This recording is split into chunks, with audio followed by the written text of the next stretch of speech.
এতিয়ালৈকে এইখিনিত 8:30 হৈছে। 100গৰাকী ভোটদাতাই ভোটদান কৰি গ'ল আৰু খুব সুন্দৰ পলিং হেৰি হ'ব। তাৰপিছত আমাৰ কাৰ্বি আংলঙৰ ৰাইজে স্বতঃস্ফূৰ্তভাৱে ওলাই আহিছে ভোটদান কৰিবলৈ আৰু ডিফু লোকসভা সমষ্টিত আমি বিপুল ভোটত জয়লাভ কৰিম। বিৰোধী যদি ইউনাইট হৈ পেলাই কৰাহেঁতেন তেতিয়া আমাৰ অলপমান যুঁজ এটা হ'লে হয়, কিন্তু এতিয়াতো দূৰৰ পৰা যুঁজখন নাই।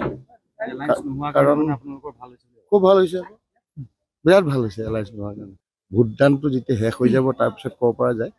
গতিকে আমি যোৱাবাৰৰ যিটো ৰেকৰ্ড তাতকৈ এইবাৰ আমি আমাৰ ভোটৰ সংখ্যাটো বাঢ়িব আৰু ৰাইজ খুব আনন্দিত একচুৱেলি।